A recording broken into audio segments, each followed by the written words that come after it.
Hey everybody, Signet here with the OEC. I want to go somewhere new in this video series, and we're going to talk about indicators. I know, right? I'm talking about indicators. So somewhere along the way, there seems to be this idea that I don't use indicators because I don't understand them. I don't know where that idea came from. You can't code indicators if you don't know how they work. The problem is, I learned how to code indicators and I dug deep into how they work, and I realized that most of them wouldn't be effective for what we're trying to accomplish the way that we're using them. And that means we can't use them that way, and that becomes worthless. So if you did learn how to use them and put them to work in a responsible way, they're very valuable. One of the main ways that an indicator gets misabused is by using it for entry or exit signals. That's not what they were designed for, most of the indicators, especially the older indicators. But they're really great for filtering the market. They're really great for filtering trade opportunities. And if you can find the right combination, they can help you perform analysis on the market and determine if a trade opportunity has a higher probability of success. That's a lot. That's absolutely amazing. Another thing about indicators that I have a problem with is people think that they can just put enough of them together that eventually they will create some magic combination and turn their sorry trading strategy into something that's actually successful. That's not true. So there is this really great word. It's called multicollinearity. I know, it's a mouthful.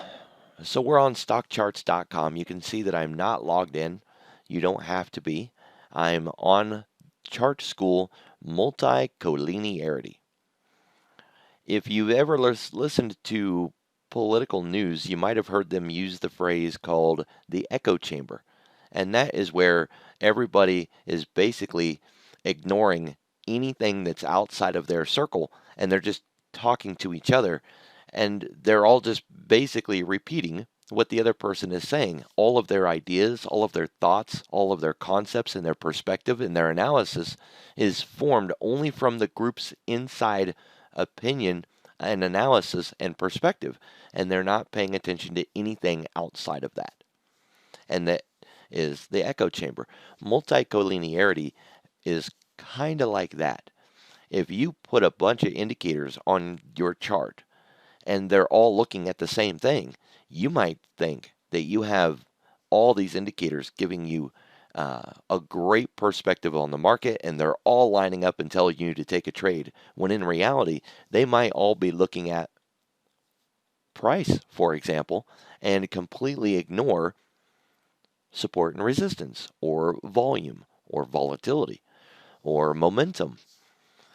But if you was to spread out the different indicators that you're using, then you can also spread out your focus so that you are looking at momentum and trend and volume and volatility. So you want to avoid multicollinearity. On the chart right now, you can see that we have three categories. I personally would add one more category, and that would be volatility. There are a lot of volatility indicators. And just for a sidebar, if you are wondering what all of these volatility indicators might be, you can click on studies and go to add study and scroll all the way down to the bottom to volatility studies. And here are all of those volatility studies. That's a lot of studies.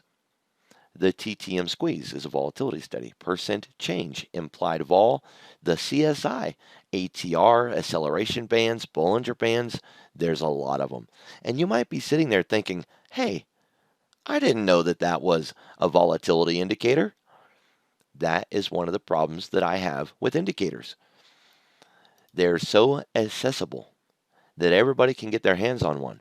And with absolutely no idea what the damn thing is, or how it works, or how to adjust it, they throw it on their chart and they try to trade with it.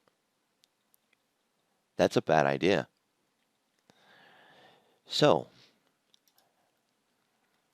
with this list, you could try to add different things onto your chart to help you perform analysis on the market and not accidentally be looking at two different indicators that are looking at the same thing. So what we have here is something really interesting. They actually gave a demonstration of multicollinearity. There are three indicators here, and they all seem like they're very different things. We've got Williams percent R, we've got CCI, and the RSI. And all of them are giving a go signal or a no-go signal. Unfortunately, they're all looking at exactly the same thing. And so if you were using these and you were thinking, yeah, baby, these are lining up, it's time to take a trade. Look at all these indicators that are agreeing.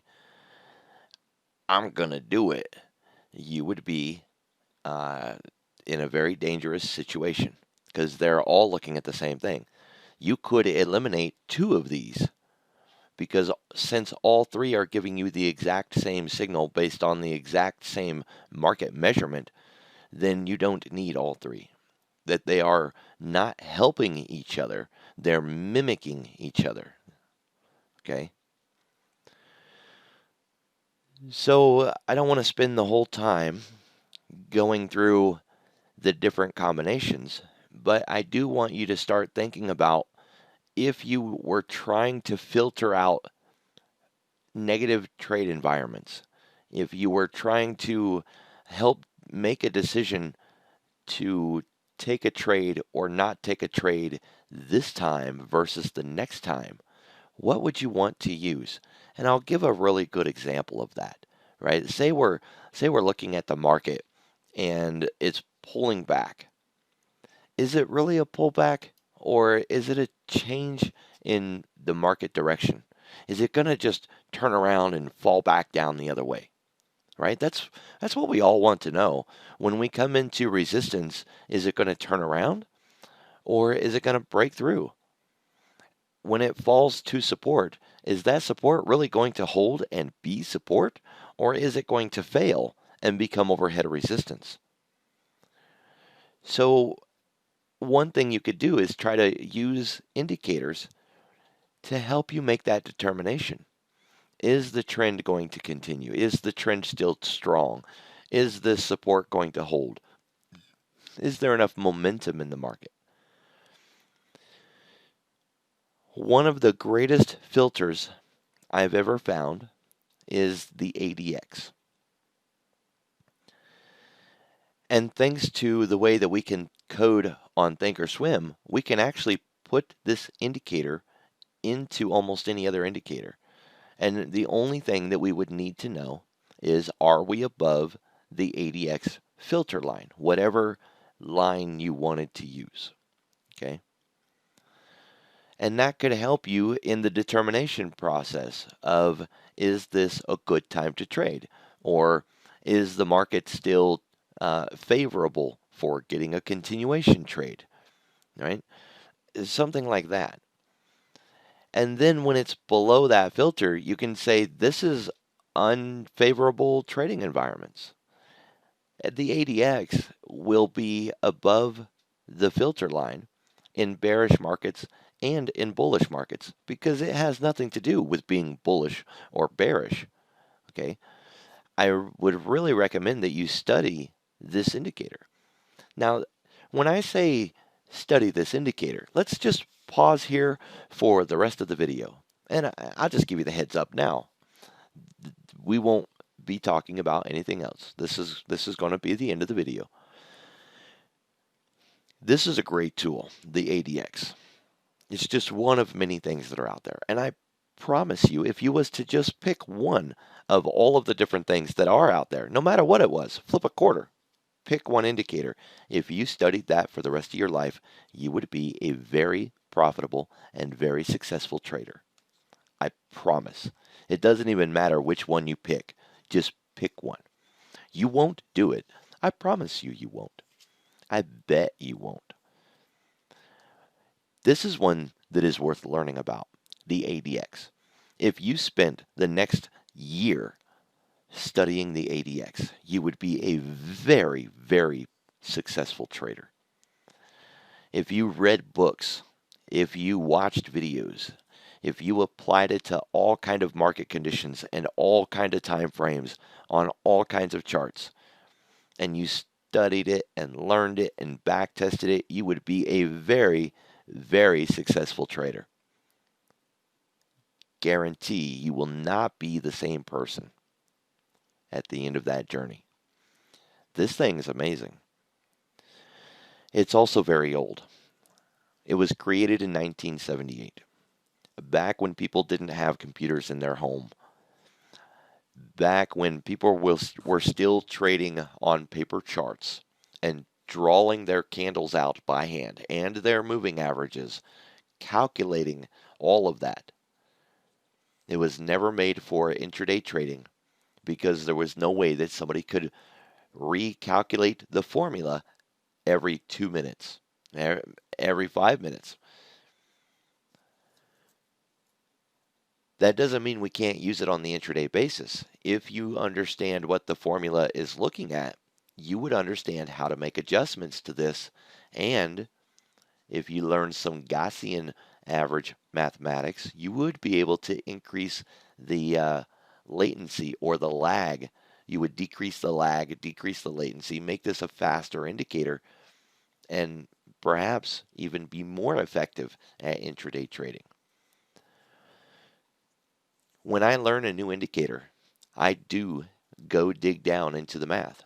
I keep digging until it's not just some abstract formula, but it's actually something that I completely understand, that I can repeat by hand with a pencil and paper, that I understand it completely. When I learn a new indicator, I learn who made it. I also ask myself, what else did they make? When did it come out? How was it applied by the creator? What was his intentions? Did he modify it along the way? Has any other famous person made a different version of the same thing? And what was their addition to the whole entire trading strategy? And I almost guarantee that most of the indicators that you find will be created by one person who developed it for a specific strategy. I hope I've given you guys something to really think about here, because I am not anti-indicator. I'm not.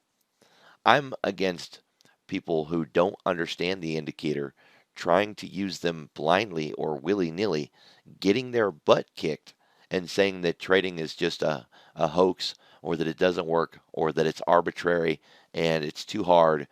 And I'm against people who spend all their days, every day, searching for the next indicator and the special combination instead of just focusing on becoming better versions of themselves, becoming a better person at analyzing the market, understanding why price does what it does, and recognizing trade opportunities from the number one indicator on your chart: price action. Indicators don't function the same way on different markets. So the way an indicator works on the ES is not how it will work in a penny stock. It's not how it will work on ETFs, and it's not how it will work on regular equity products. Indicators don't work the same way on different time frames either. So an indicator on a 5-minute is nothing like the indicator on the 15-minute.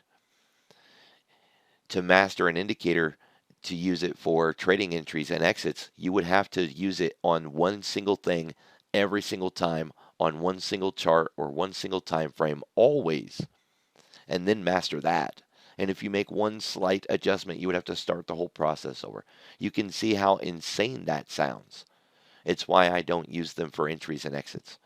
But they are wonderful tools for filtering the market and for helping you identify tradable opportunities. When is a good time to take a trade? When is a bad time to take a trade? Should you sit out? There's so many valuable ways to use an indicator. And I promise you, if you put in the time and the effort behind the indicator, you will be better.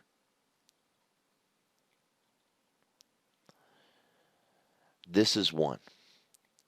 There are thousands of them out there. Thousands. A lot of them you do not have any use for. Promise you. Some are decent. So focus on stockcharts.com for a good place to start. This is always my go-to, the first place. From here, branch out. Find books, movies, YouTube videos, anything that you can find to have a better understanding of what it is that you're trying to use and that you're trying to do. Find out that you're actually using it correctly. Guys, I appreciate your time. I look forward to seeing you in the next video. And this series, well, there will be more.